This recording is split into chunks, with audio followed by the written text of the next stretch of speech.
Welcome to the Real Estate Syndication Show. Whether you are a seasoned investor or building a new real estate business, this is the show for you. Whitney Sewell talks to top experts in the business. Our goal is to help you master real estate syndication. And now your host, Whitney Sewell. This is your daily real estate syndication show. I'm your host, Whitney Sewell. Today, our guest is Rod Khleif. Thanks for being on the show, Rod. We're going to have a lot of fun today. Thanks for having me, buddy. I'm honored to have you on the show. I've enjoyed getting to know you a little bit over the last few months specifically, and honored to have you on. But Rod, as most of the listeners probably know, just in case you don't, I want to tell you a little about him, and he's going to elaborate on his experience in this business. But he's a multiple business owner and philanthropist who is passionate about real estate, business, and giving back. As one of the country's top business, real estate, and peak performance luminaries, Rod has owned over 2,000 homes and apartment buildings and has built over 22 businesses in his 40-year business career, several which have been worth tens of millions of dollars. Rod soared from humble beginnings as a young, impoverished Dutch immigrant to incredible success. Rod's experience involves both remarkable triumphs and spectacular failures, which he affectionately calls seminars. Rod will explain the mindset required to recover from losing $50 million in the crash of 2008 to the success he enjoys today. He brings incredible authenticity and insight to his approach to real estate business, success, and life. He founded the Tiny Hands Foundation, which has benefited more than 50,000 community children in need. That's amazing. He's also the host of the #1 real estate podcast, Lifetime Cash Flow through Real Estate Investing. If you're not listening, you should be. With over 4.5 million downloads to date, he's the author of How to Create Lifetime Cash Flow Through Multifamily Properties, the New Rules of Real Estate Investing, which I also have right here. Yeah, and there's a new one right there. Awesome. I just got the new one. It's finally going on Amazon. Thanks for having me on the show, brother. Listen, I'm honored to have you, Rob. You have a dated bio. We're at 6 million downloads. We had 6 million last week, which is wow. Awesome. And we've actually fed 65,000 children over the last 20 years. What a gift that's been. But thanks for having me, my friend. Yeah, congratulations to you. Yeah, 6 million downloads and fed that many children. That's amazing. That says a lot about you, and I appreciate that. But in case the listeners hadn't heard, I'd love to hear your story. And Sure. Obviously through the crash, I would imagine it's hard to tell. But no, you know what? I'm past it. But let me back up. So I immigrated this country from Holland when I was 6 years old. We didn't have a lot of money. I lived in Denver for 30 years, and but my mom had an incredible work ethic, and I ended up wearing clothes from the Goodwill and the Salvation Army all the way through junior high school till I could get a job and actually buy clothes. And we ate expired food, drank powdered milk, and I know lots of people had it harder than we did, but I knew I wanted more. And luckily, my mom really taught me about work. She had an incredible work ethic, like I said, and she babysat kids.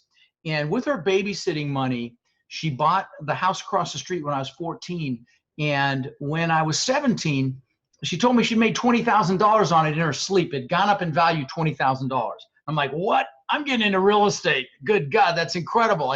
All you did was, buy it and it went up in value. So I got into real estate, and I got my real estate broker's license, which you could do with education back then. You didn't need experience. And so right when I turned 18, I got my broker's license. I was a broker, and I started selling real estate. I made maybe 8 to 10 grand my first year, maybe 10 to 12 my second year. But my third year, I made well over $100,000.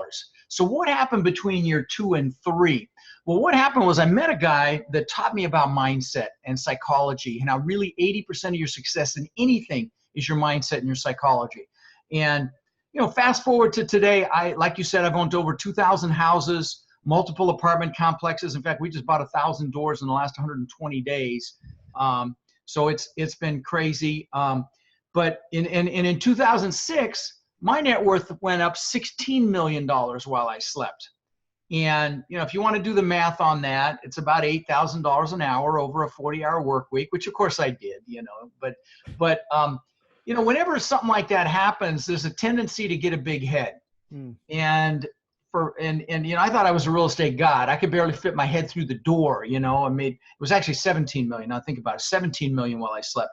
Yeah, but who's splitting hairs. But anyway, so I got cocky. And when you do that, God or the universe or whatever you believe in will give you a smackdown. Well, that was 2008. I got crushed in 2008. I lost 50 million bucks. And like you said, I call them seminars because they're only failures if you don't get back up or you fail to learn. And I've had lots of seminars. We've all had lots of seminars. That just happened to be a big one. And, I thought I was set for life. I thought, 80 million baby boomers getting old and getting cold, Florida was going to survive anything. Well, little did I know we were ground zero for the crash. But maybe I could share with your listeners, Whitney, what it took to recover from that, and really what it took to get there in the first place, because it really is about mindset and psychology. I mean, yes, the real estate stuff you talk about on your show and I talk about on my show are very, very important, but they're really, without the mindset, you'll never take action with what you learn. So I agree completely. And it sounds like you learned a lot about mindset from year 2 to 3, but then you also learned a lot about mindset in 2008. Well, sure I did. Well, the other thing is I was blessed to meet Tony Robbins, and I spent 20 years following him around the planet. And, and let me just say, if you have an opportunity to see the guy live, just do it. Trust me, you'll be glad you did. But, that said, and thank God I was around that environment when it all crashed for me in 2008. But, what would you like me to share how I got past that with your listeners? I would. That would be incredible. I don't know that I could deal with that very well, and I appreciate you sharing. A lot of people don't recover from it. Truly, I thought I was set for life. I had 800 houses. I had multiple apartment complexes. I was at a 30% loan to value.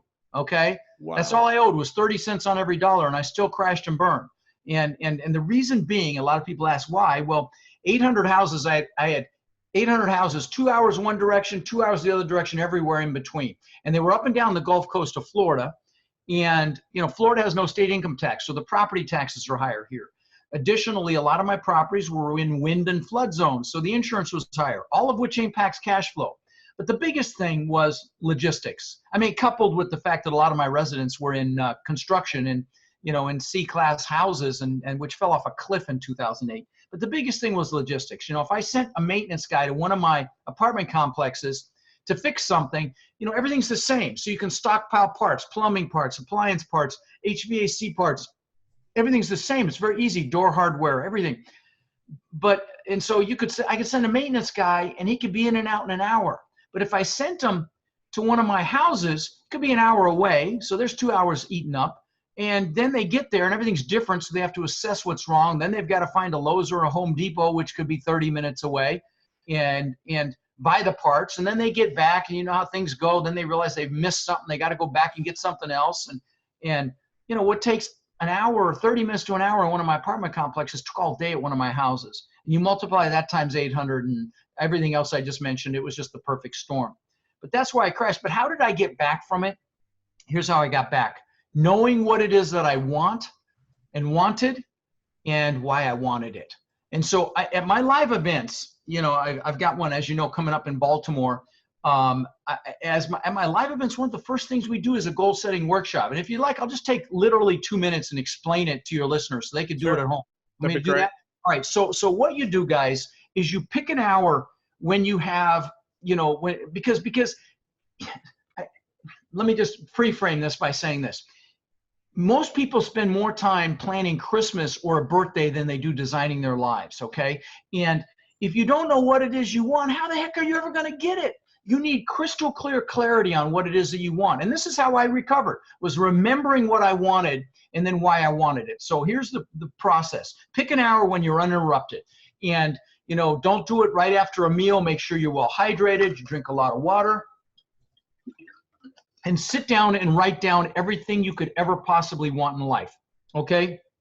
Obviously the stuff, the houses, the boats, the jet skis, the planes, the cars, whatever it is. Take the lid off your brain and imagine if you write it down that you'll get it, which is not outside the realm of reality. When I was 18, I knew I wanted a house on the beach. There was no beaches in Denver, and I knew I was going to live on the beach. It took me 20 years, but I built this incredible 10,000 square foot, $8 million mansion on the beach. Well, I lost it in what I just described, but I got it. Okay. And so take the lid off your brain. If you want a private island, a private jet, whatever it is, write it down, okay? Because that starts the process. What that does is it triggers something in your brain called your reticular activating system, which is that filter in your brain that subconsciously determines what you should focus on.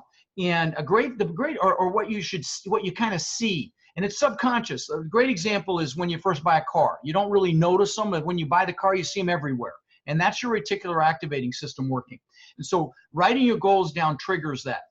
Write down everything you could ever possibly want. How much money do you want in 3 years in the bank? How much do you want in 10 years in the bank? How much cash flow do you want in 3 years from your assets? How many doors do you want? And how many do you want in 10 years? So write all the stuff down, the income requirements down, goals down, but don't stop there. Then I want you to write down anything you want to learn, okay? Or anything you want to do in this lifetime. You want to go climb mountains, write a book. Me, I'm jumping out of a perfectly good airplane tomorrow, Whitney, okay? my son roped me into this. It's my biggest fear, heights, and I'm conquering it tomorrow. And so I'm doing that. So what do you want to do? What do you want to learn? I want to learn how to play the drums. I've got a drum set in one of the other buildings in my complex. I can teach you how to do that. Oh, you could? No kidding. Could, awesome. yes.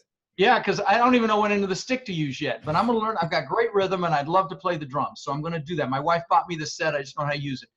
I want to learn how to fly helicopters. So write down what you want to learn. If you're listening, write it down. So not just the stuff. Write down what you want to learn. Then also write down who you want to help. We talked about feeding families.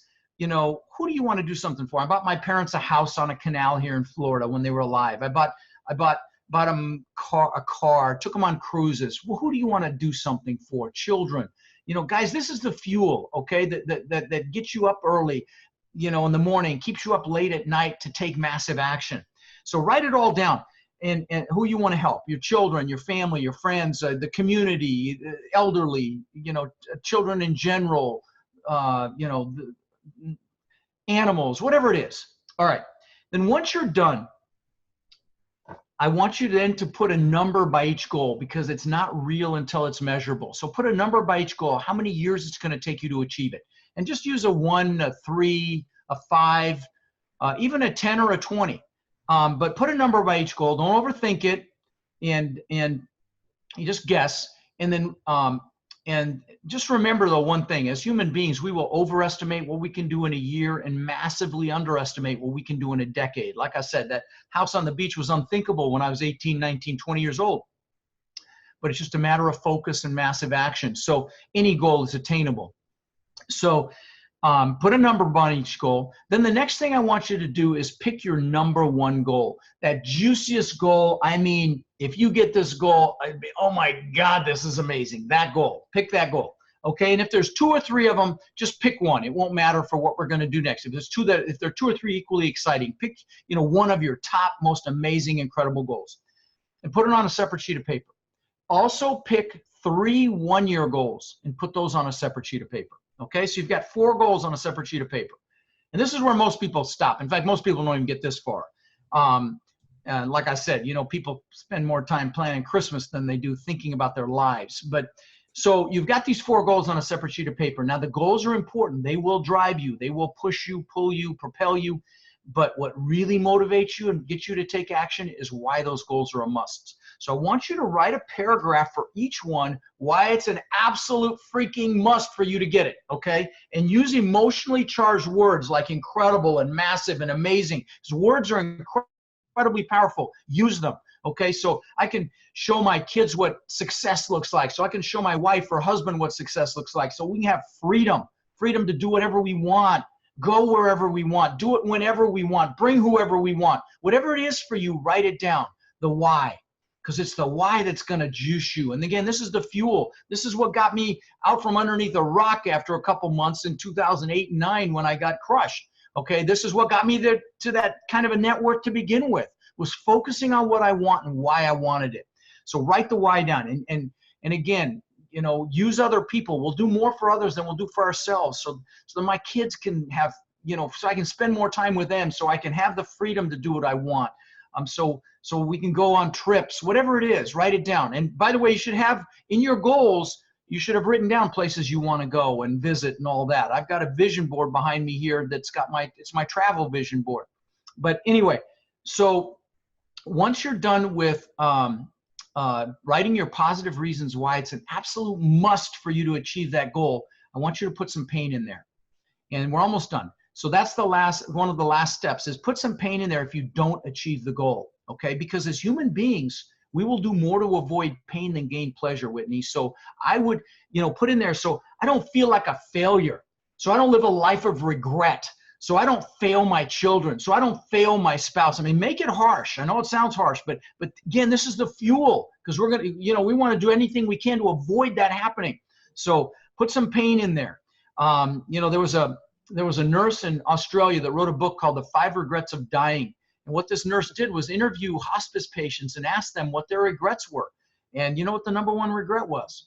Not living up to the life I could have lived. No regrets, my friends. So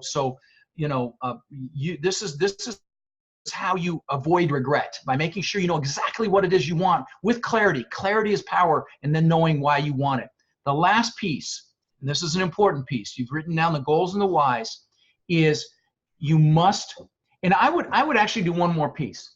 I would write a paragraph of the type of person it would take to achieve these goals. Because what got you here is not going to get you there. But all the traits that you're going to have to embody are already inside of you, like a driven, focused, entrepreneurial, fearless, leader, a giving, loving, grateful driver that makes things happen. Write a paragraph, the kind of person it's going to take to achieve these goals. And because the more you can associate with that person, the more likelihood of these goals actually coming to fruition. Okay, so write a description, an identity statement, as it were, of who it's going to take to achieve these goals. Then the last piece is you must get pictures of them. And like I'll give you some examples of how I did it in my life. So when I turned 18, I bought this Ford Granada, ugliest freaking thing you ever saw, but I knew I needed a four-door to show houses because I was going to be a real estate broker, right? And ugliest thing you ever saw. But I worked with a guy that had a Corvette, and he let me drive it. And that's a key piece as well, that experiential piece. He let me drive that car. And so what I did, this was before you could even spell internet, I went on a magazine and I got a picture of a Corvette, and I taped it to the visor of my four-door Granada, that bone ugly Granada. Within a year or two, I had a beautiful Corvette. Now, I'm going to give you a couple more examples, and I'll land the plane here, Whitney. But let me pre-frame these examples by saying this is not me bragging, because the things I'm going to describe here don't really interest me anymore, okay? But let me give you some other examples. This was back when the TV show Magnum PI was out, and the actor's name was Tom Selleck, and he drove this awesome Ferrari 308, and I thought that was the coolest freaking thing I'd ever seen. So I got a picture of that actual car and put it on the visor of my Corvette. Within a year or two, I had a beautiful red Maserati, looked just like it. Last example, another car example, is I always wanted a Lamborghini. I have posters when I was growing up of a Lamborghini Countach, the car that Mike Tyson got his wife and himself for whatever the week they were married. But I knew I was going to get a Lamborghini. And what's crazy is my son collected models of exotic cars. I'd buy some for him. He bought some for himself. But he had a model of the exact same color and style Lamborghini that I ended up getting, which I ultimately wrecked. But we don't have to go down that path. But anyway, the pictures are important, guys. And let me give you another example. I've got a planner here. And if anybody's watching this on video, they can see this. In the back of this thing, there are pictures that I've had for literally 20 years, okay? The first pictures are my gratitude pictures with my kids when they were young, okay? Because everything starts from a foundation of gratitude, okay? Then after that, I've got the pictures of the things that I wanted, the houses that I wanted. What's crazy is that these pictures look like the house that I built on the beach, and this one looks like the compound that I have on the beach, on the bay now. It's kind of crazy. I lost that house. I live in a compound now that 6 buildings, two acres, beautiful giant main house. I've got a guest house on the water, incredible views. I've got a media building with a theater room. I've got conference center above it. And because God's got a sense of humor, I can see my old house across the bay that I used to own. But these pictures work. And the back of this thing, I've got pictures of these pictures of the houses are before I ever got them. Then I've got pictures of other stupid shit. Like I've got a few $100,000 worth of watches, the Lamborghini before I ever got it, the Rolls Royce. all this stuff that I got because I had pictures. So those of you that are analytical thinking, oh, this is a little foofy for me, big mistake. Okay, pictures work. I've got vision boards now of the things that are important to me now. So, that's the process. It's very powerful.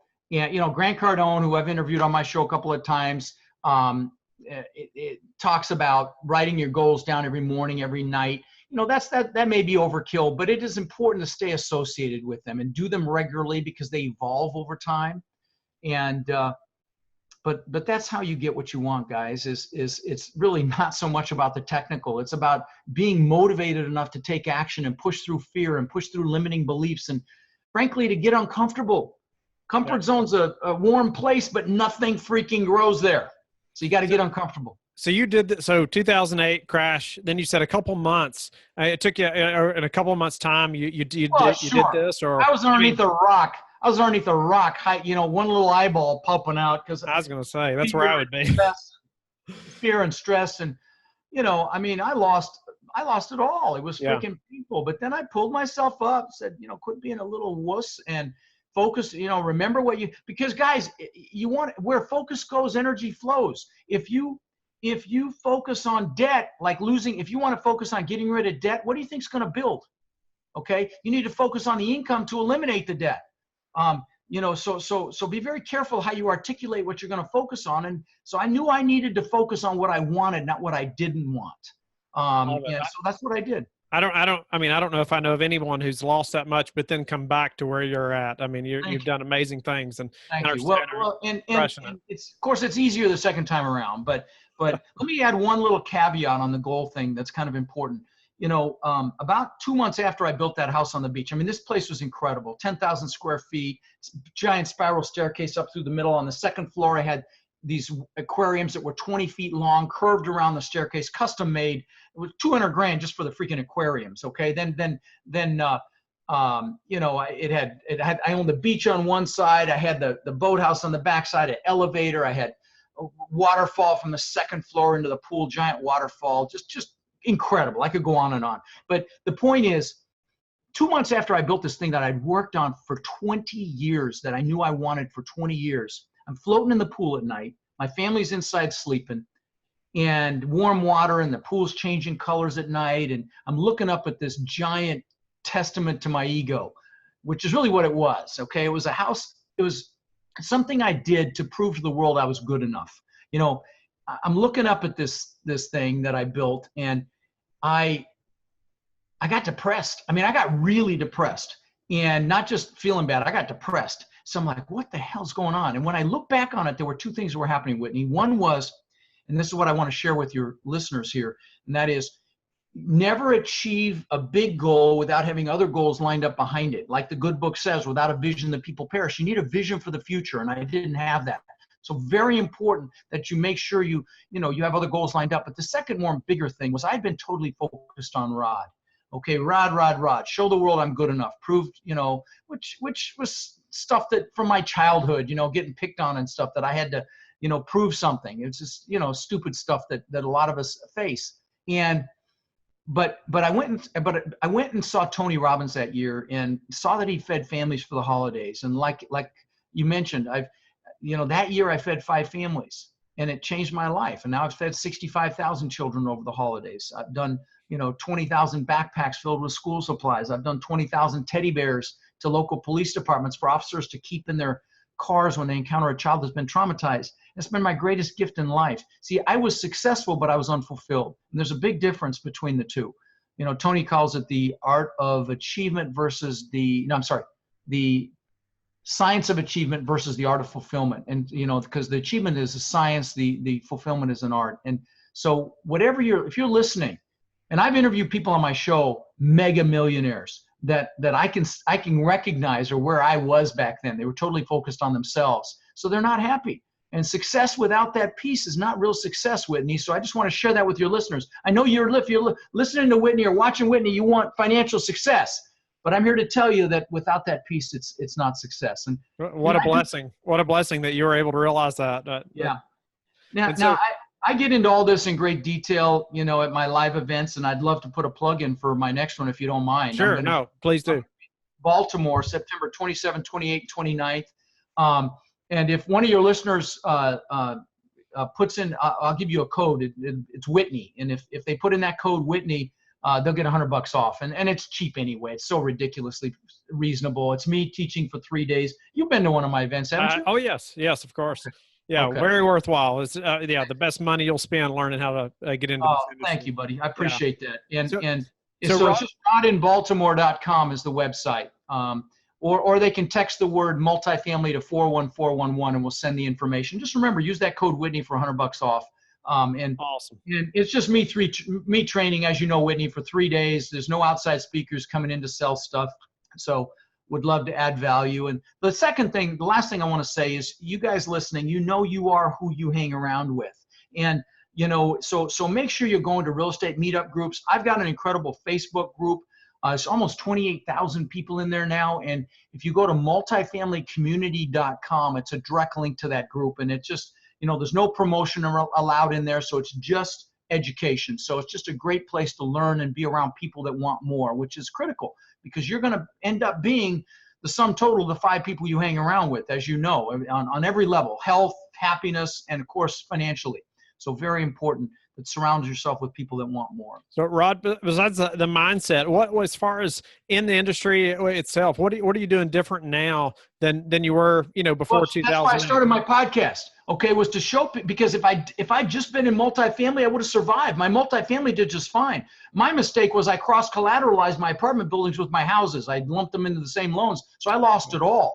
But my multifamily would have survived. It was the houses that pulled me down the way that I did it. So I started my podcast for 2 reasons. One, I hate asking for money, so I thought, if I add value, I can, propose deals. But the second big reason was I wanted to share that if you're going to buy real estate to hold long term, for God's sakes, do multifamily, don't do houses. It's easier, it's faster, it's more scalable.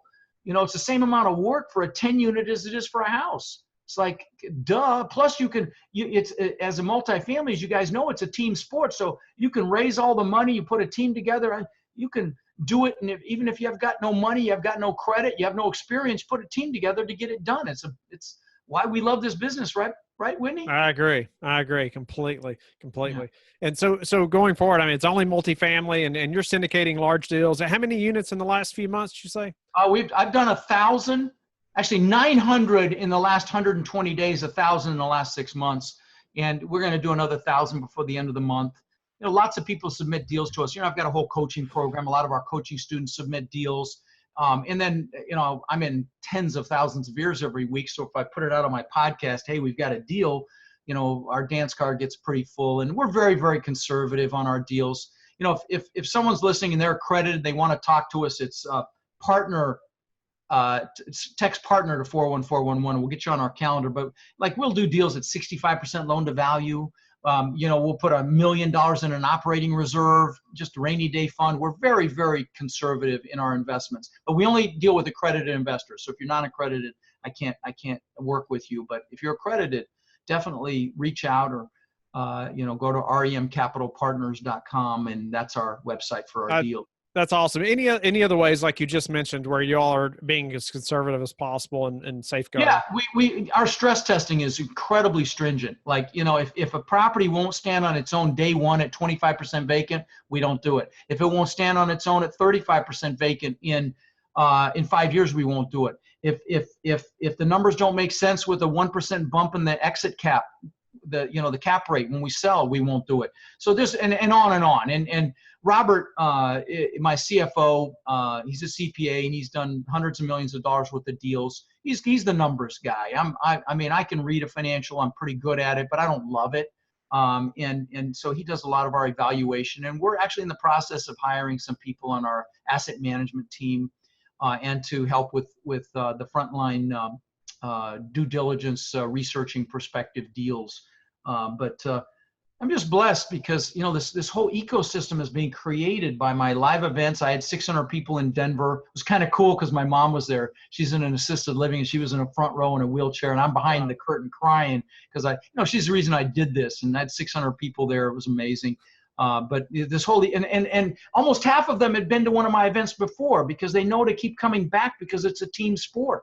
Were you in the Denver one, Whitney? I don't remember. I did not get to come to the Denver one, unfortunately, but Okay. I love how you have all these guys on stage that are experts and been in this business a while, including Rod. And he, they stayed up there till after 10 p.m. one night. Just right.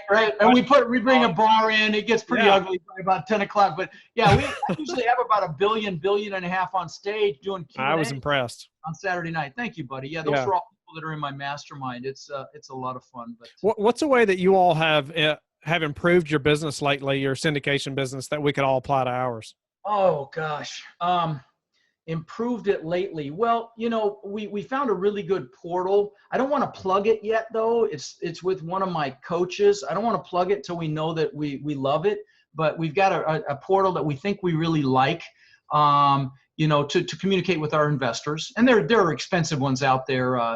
Of course, the names are escaping me right now, but that's been one. We also in our organization, we love Slack and we love Asana. Slack to communicate between team members, Asana for project management. Asana is a great way to track properties as well, which we are starting to use now to track our deals, pictures, all the documents, and the whole flow of the project in Asana. So nice. Yeah. I appreciate that tip too. That's something we've been working through. We're using Asana now as well. And so what's your best advice for caring for investors? For what investors? Caring for investors. We're caring for them. Educate them.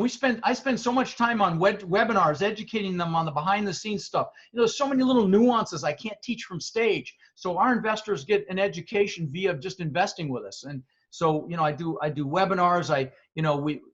But for those of you that can curate articles about whatever your submarket is, send that to them, have investor events.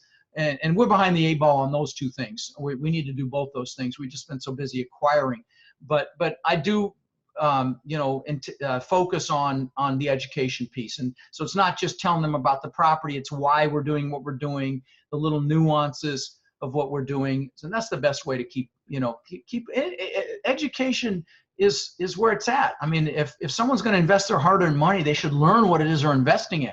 So if you're listening, come to one of my events, even if you don't plan to do it actively, because you should, before you give your money to someone, you, for God's sakes, know a little bit about it.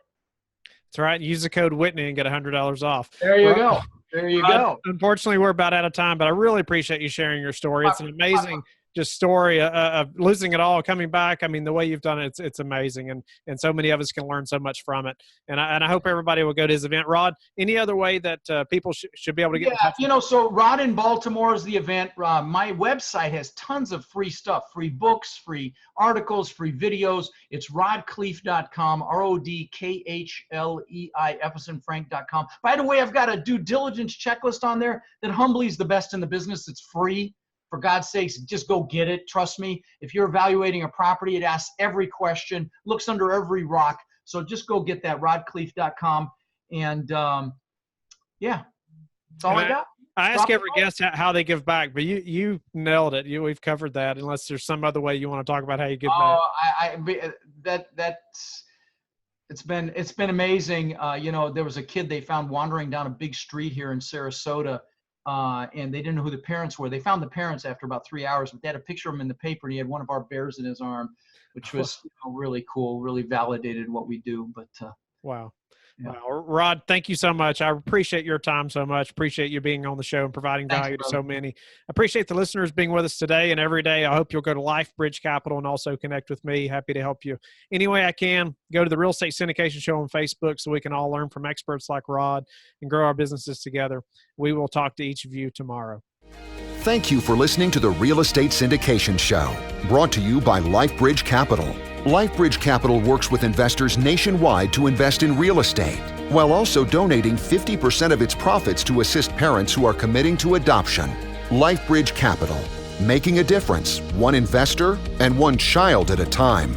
Connect online at www.lifebridgecapital.com for free material and videos to further your success.